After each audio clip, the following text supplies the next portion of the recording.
NTA UGC net यानी निमेज net. Download it on Google Play Store. नमस्कार दोस्तों, रिसर्च एप्टीट्यूड क्लास 11। आज की इस क्लास में हम बात करने वाले हैं पॉजिटिविज्म एंड पोस्ट पॉजिटिविज्म के बारे में। दोस्तों, इसमें से क्वेश्चन अब आने स्टार्ट हो गए। ये हमारा एक नया टॉपिक है रिसर्च एप्टीट्यूड के अंदर। आज इसके बारे में बहुत अच्छे तरीके से जानने वाले हैं। प्लस में इससे रिलेटेड जो भी टर्म्स हैं उनको भी हमारे लिए जानना जरूरी है दोस्तों। तो आप इस वीडियो को पूरा देखना और ध्यान से देखना। दोस्तों, अगर आप चाहें तो हमारा पेड कोर्स भी ज्वाइन कर सकते हैं। इसके अंदर हम आपको बहुत अच्छे तरीके से स्टडी करवाएंगे। नंबर 1 पे दोस्तों हम आपको ऑल 10 यूनिट स्टडी नोट्स देंगे न्यू अपडेटेड सिलेबस के अनुसार। प्लस में सितंबर 2020 में जो क्वेश्चन आए हैं उसके अनुसार हमने ये नोट्स तैयार किए हैं। इसके साथ साथ दोस्तों हम आपको ऑल 10 यूनिट के वीडियोस देंगे। एड फ्री वीडियोस आपको मिलने वाली है। इसके साथ साथ नंबर 3 पे दोस्तों हम आपको 2012 से लेके दिसंबर 2019 तक सभी शिफ्ट के क्वेश्चन पेपर हिंदी इंग्लिश में विद आंसर की आपको मिलने वाले हैं। इसके साथ साथ दोस्तों हम आपको 2012 से लेके दिसंबर 2019 तक टीचिंग के क्वेश्चन अलग देंगे, रिसर्च के अलग देंगे, कम्युनिकेशन के अलग देंगे। इस तरह से सभी यूनिट के क्वेश्चन आपको अलग अलग मिलेंगे। इसके साथ साथ दोस्तों हम आपको मोस्ट रिपीटेड होने वाले क्वेश्चन के बारे में बताएंगे। प्लस में आपको नोट्स भी देंगे। इसके साथ साथ दोस्तों फ्री में हम आपको 2012 से लेकर दिसंबर 2019 तक old year question paper second भी देंगे विद आंसर की। और इसके साथ साथ दोस्तों हम आपका लाइव मॉक टेस्ट लेंगे यूट्यूब पे। तो दोस्तों, अगर आपको एक कोर्स ज्वाइन करना है तो हमें जल्दी से जल्दी व्हाट्सएप नंबर पर मैसेज कीजिए या फिर लिंक हमने वीडियो डिस्क्रिप्शन बॉक्स में भी दिया हुआ है। दोस्तों, सबसे पहले हम बात करते हैं कि रिसर्च पैराडाइम क्या होता है। इसको समझना हमारे लिए जरूरी है दोस्तों, क्योंकि इसमें से पहले क्वेश्चन आ चुका है। A research paradigm is the set of common belief and agreement between scientist about how problem should be understood. यानी कि ये क्या होता है दोस्तों, एक सेट होता है कॉमन बिलीव का और एग्रीमेंट का, जिसके द्वारा साइंटिस्ट किसी भी प्रॉब्लम को अच्छे से समझने की कोशिश करते हैं। और ये किसने बताया था दोस्तों? सबसे पहले थॉमस कुहन ने बताया था, 1970 के अंदर बताया था। ये क्वेश्चन दोस्तों पहले एग्जाम के अंदर आ चुका है यूजीसी नेट के अंदर। तो आप इसको ध्यान में रखना, क्या पता आगे भी रिपीट हो जाए, क्योंकि यूजीसी नेट एग्जाम के अंदर बहुत क्वेश्चन रिपीट होते हैं दोस्तों। रिपीटेड होने वाले क्वेश्चन की भी हमने वीडियो बना रखी है और आगे भी हम वीडियोस बनाएंगे और इसके बारे में अधिक जानते हैं दोस्तों। रिसर्च पैराडाइम क्या होता है? A research paradigm is an approach, a research model verified by research community. Research paradigm emerge from the positivist approach और interpretivism approach। यानी कि किससे निकल के आया दोस्तों? ये दो तरह के अप्रोच से निकल के आया, पॉजिटिविज्म अप्रोच और इंटरप्रेटिविज्म अप्रोच से ही निकल के आया है। और ये दोस्तों इसको हम एक रिसर्च मॉडल के रूप में भी इसको मान सकते हैं, जो रिसर्च कम्युनिटी द्वारा वेरीफाई होता है। और दोस्तों आप चाहे तो दोस्तों इसको हिंदी इंग्लिश दोनों में यहाँ पे पढ़ सकते हैं। यहाँ पे हमने हिंदी में भी दिया हुआ है ये नोट्स और इंग्लिश में भी दिया हुआ है। आप जिसमें भी चाहे उसमें इसको पढ़ सकते हैं। और रिसर्च पैराडाइम के अंदर दोस्तों दो रिसर्च पैराडाइम है, उनको समझना हमारे लिए काफ़ी ज़रूरी है। इनमें से पहले क्वेश्चन आ चुके हैं। नंबर 1 पे दोस्तों हमारे पास इंटरप्रेटिविस्ट पैराडाइम है, जिसको हिंदी में कहते हैं विवेचनात्मक चिंतन फलन कहते हैं। दोस्तों आपसे यहाँ पे रिक्वेस्ट है कि आप हिंदी में याद मत करना, इसको इंग्लिश में याद करने की कोशिश करना, क्योंकि हिंदी में इसका जो नाम है वो चेंज हो सकता है। अलग अलग जगह पे अलग अलग नामों से पुकारा जाता है। तो एग्जाम के अंदर आप कंफ्यूज हो जाओगे अगर आप इसको हिंदी में याद रखोगे। तो आप इंग्लिश में याद रखना, इसको इंटरप्रेटिविस्ट पैराडाइम होता है। ये क्या होता है दोस्तों, इसको भी हम समझने की कोशिश करते हैं।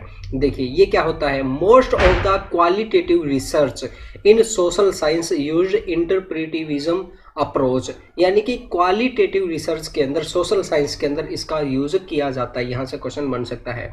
इंटरप्रेटिविस्ट believe that human behaviour is multi layered. यानी कि इंटरप्रेटिविस्ट जो होते हैं उनका मानना ये है कि ह्यूमन बिहेवियर, मानव का जो व्यवहार है वो मल्टी लेयर्ड होता है।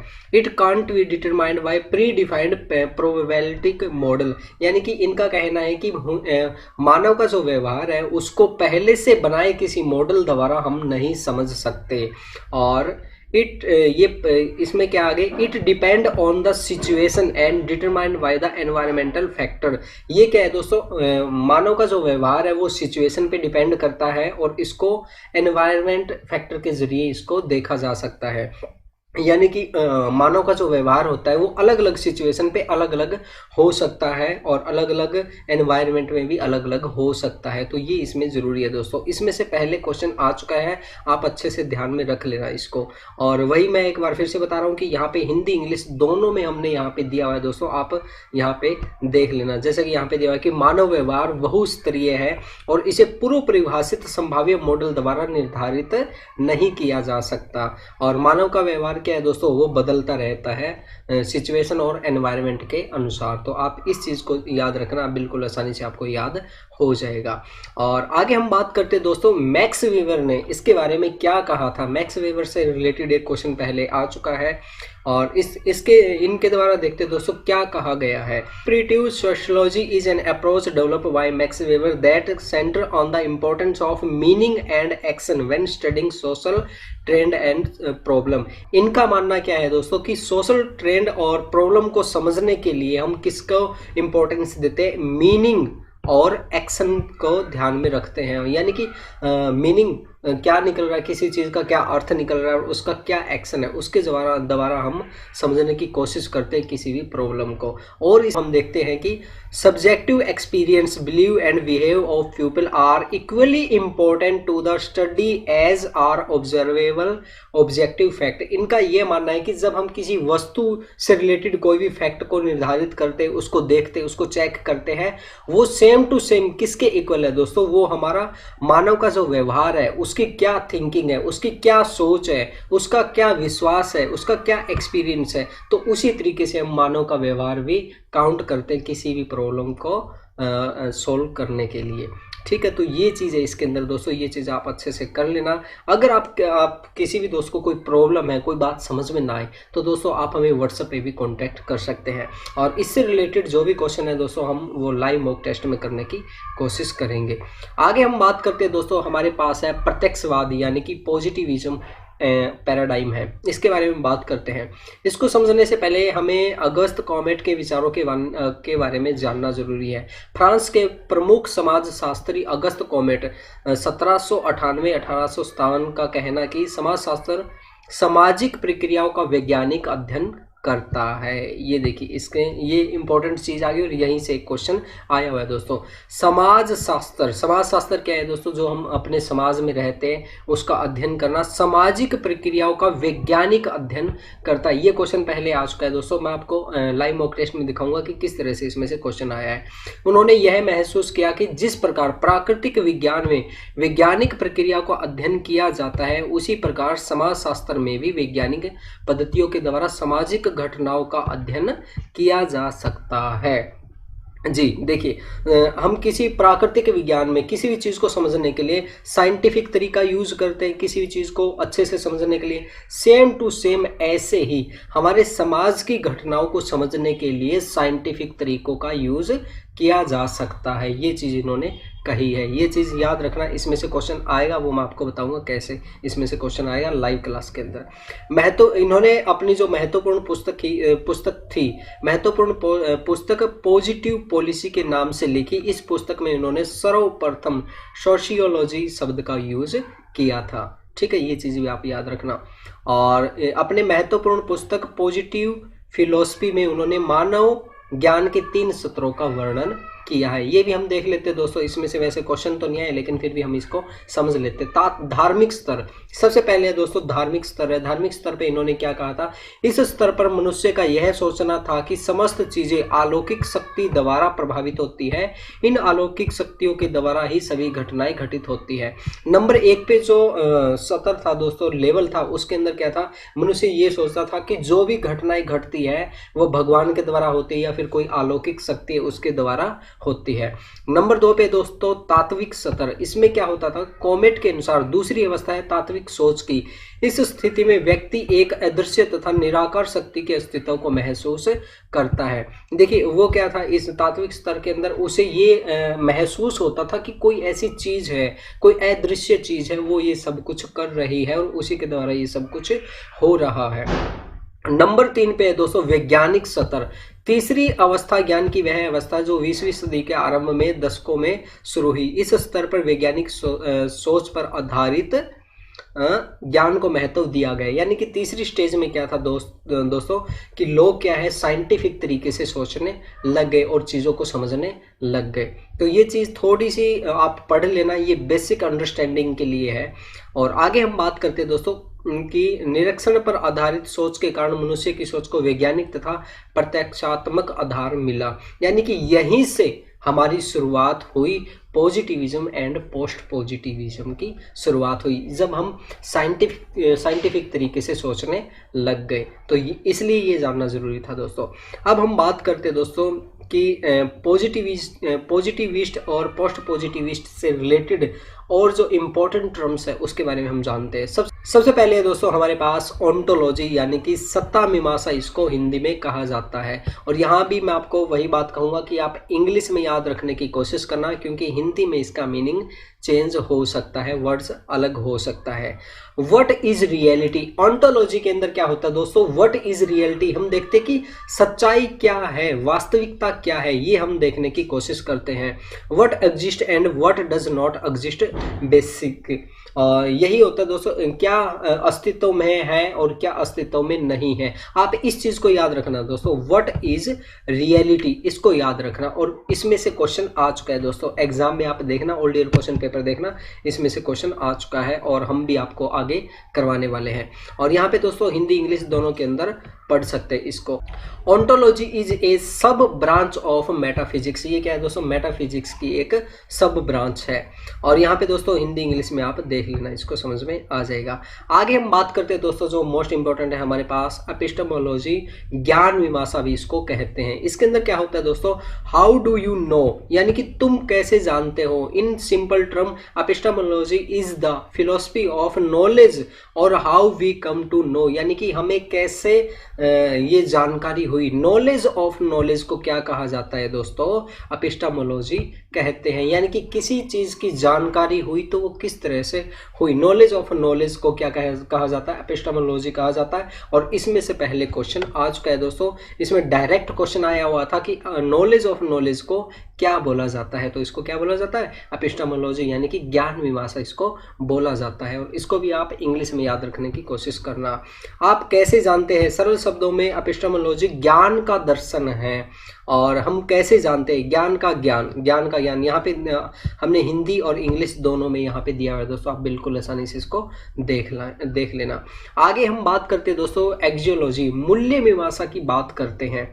Is about value such a good और बैड, ये क्या है दोस्तों, ये हमारे इस पे डिपेंड करता है कि हम किसी चीज़ को किस नज़रिए से देखते हैं, ये अच्छी है या बुरी है, इस नज़रिए से देखते हैं, उसकी वैल्यू डिफाइन करते हैं। तो ये इस पे डिपेंड करती है। मॉरल एंड इमोरल, यानी कि कौन सा नैतिक है कौन सा अनैतिक है हमारे लिए। Question about what the meaning of life is and how we should live, यानी कि ये हमारे जीवन से रिलेटेड है और किस तरह से हम अपने नज़रिए से ज़िंदगी को देखते हैं। अच्छे और बुरे, नैतिक और अनैतिक जैसे मूल्यों के बारे में ये हमें बताती है दोस्तों, ये चीज़ आप ध्यान रख लेना इसके अंदर। और दोस्तों अब हम बात करते हैं प्रत्यक्षवाद यानी कि पॉजिटिविज्म की बात करते हैं। पहले हमने इससे रिलेटेड जो भी टर्म्स वगैरह उनके बारे में बात करी, अब हम बात करते हैं पॉजिटिविज्म के बारे में बात करते हैं। ये देखिए दोस्तों, information derived from the sensory experience interpreted through reason and logic, यानी कि ऐसी इंफॉर्मेशन जिसको हम अपने सेंस के द्वारा, यानी कि सेंस बोले तो अनुभव के द्वारा, और थ्रू रीजन और लॉजिक यानी कि कारण और तर्क के द्वारा किसी इन्फॉर्मेशन को हम लेते हैं तो उसको हम क्या कहते हैं दोस्तों, उसको हम कहते हैं पॉजिटिविज्म कहते हैं। इसको हम मान के चलते हैं, एक एग्जांपल देता हूँ, बहुत ही बढ़िया एग्जांपल देता हूँ जिससे आपको अच्छे से समझ में आ जाएगा। मान के चलिए कि किसी खेत के अंदर एक मूर्ति निकली है, हनुमान जी की मूर्ति निकली है, और ऐसा फ्रॉड दोस्तों हमारे देश में होता रहा है। अब देखिए यहाँ पे एक मूर्ति निकली तो काफ़ी लोगों ने क्या सोचा, भाई भगवान प्रकट हो गए और वो वहाँ पे पूजा अर्चना करने लग गए, बहुत अच्छे तरीके से, बहुत भक्ति में लीन लीन होकर वो करने लगे। लेकिन बाद में क्या हुआ दोस्तों, यहाँ पे कुछ टीम आई, यहाँ पे पुरातत्व की कोई टीम आई यहाँ पे, और इन्होंने देखा कि ये मूर्ति कैसे निकल गई, ऐसे कैसे निकल गई। तो इन्होंने जब इसकी खुदाई की, यहाँ पे पूरी खुदाई की, तो इनको पता चला कि इस मूर्ति के नीचे एक चने का बोरा रखा हुआ था। चने इसके नीचे रखे हुए थे, और चने आपको पता है दोस्तों, चने जैसे जैसे अंकुरित होंगे तो वो किसी चीज को ऊपर धकेलेंगे। तो बाद में पता चला कि इन चनों की वजह से ये मूर्ति ऊपर निकल आई। यानी कि अच्छे से पता चला कि ये सारा का सारा फ्रॉड किया गया था लोगों की भावनाओं को आहत करने के लिए और लोगों के साथ खेलने के लिए, यानी कि उनसे धन लूटने के लिए सब कुछ किया गया था।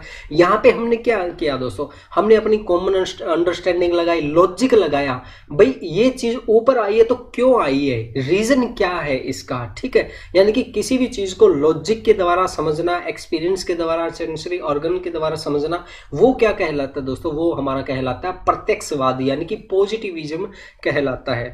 तो दोस्तों मैं उम्मीद करता हूं आप सभी को ये अच्छे से समझ में आ रहा होगा। आगे हम बात करते हैं दोस्तों, आगे हमारे पास उत्तर प्रत्यक्षवाद यानी कि पोस्ट पॉजिटिविज्म की बात है दोस्तों। अब यहाँ पे बात ये दोस्तों, पहले हमने बात की थी पॉजिटिविज्म, अब बात करते हैं पोस्ट पॉजिटिविज्म, यानी कि पॉजिटिविज्म के बाद की बात करते हैं। इसके अंदर क्या होता है दोस्तों, यहाँ पे हमने हिंदी इंग्लिश में दिया, आप देख लेना। देखिए, उत्तर प्रत्यक्षवाद सिद्धांतों को वैज्ञानिक या सामाजिक विज्ञान होने का प्रयास नहीं करता, बल्कि वे मामलों की गहराई से विश्लेषण करने की कोशिश करता है ताकि यह तय किया जा सके कि घटना के पीछे कारण क्या है। इसके अंदर क्या होता है दोस्तों, इसके अंदर हम दोनों तरह से सोचने की कोशिश करते हैं, यानी कि वैज्ञानिक तरीके से भी और सामाजिक तरीके से भी उसको समझने की कोशिश करते हैं। अब देखिए, इसका भी मैं आपको एक बहुत ही बढ़िया एग्जांपल देता हूं जिससे आपको अच्छे से ये बात समझ में आ जाएगी कि मैं क्या कहना चाहता हूं और उत्तर प्रत्यक्षवाद का मतलब क्या है। जैसे मान के चलिए यहाँ पे एक ये मरीज है और इस मरीज को डॉक्टरों ने कह दिया भाई तू कभी भी खड़ा नहीं हो सकता और तुम्हारी जो पैर है वो काम करना बंद कर गए हैं। तो इन्होंने क्या है कि दोस्तों इसको डीमोटिवेट कर दिया और बिल्कुल निराश कर दिया इसको, तो ये होपलेस हो गया। उसके बाद क्या हुआ दोस्तों, ये एक बाबा आया। बाबा ने क्या किया दोस्तों, इस बाबा ने इसको कहा भाई नहीं, तू अच्छे से खड़ा हो सकता है, तू चल सकता है, तू फिर सकता है, तू जो चाहे वो कर सकता है। और इन्होंने क्या किया दोस्तों, इन्होंने इसको दवाइयाँ दी। देखिए यहाँ पे इन्होंने मेडिसिन दी, प्लस में इन्होंने कुछ अपनी तरफ से मंत्र वगैरह दिए, ऐसे ही मान लो कुछ भभूति वगैरह दी, कुछ दी, ऐसा दिया, ठीक है। और कुछ दिनों बाद में दोस्तों क्या हुआ कि ये बंदा खड़ा होके चलने लगे, ये बिल्कुल सही बंदा हो गया, बिल्कुल अच्छा स्वस्थ हो गया। यहाँ पे दोस्तों अब समझने वाली बात ये है कि क्या ये बंदा दवाई से ठीक हुआ, यानी कि ये एक मिनट यहाँ पे मैं लिख देता हूँ, यहाँ पे ये दवाई से ठीक हुआ या फिर जो बाबा ने मंत्र जो दिए हैं उनसे ठीक हुआ, भभूति जो दी है उनसे ठीक हुआ, किस चीज़ से ये ठीक हुआ दोस्तों।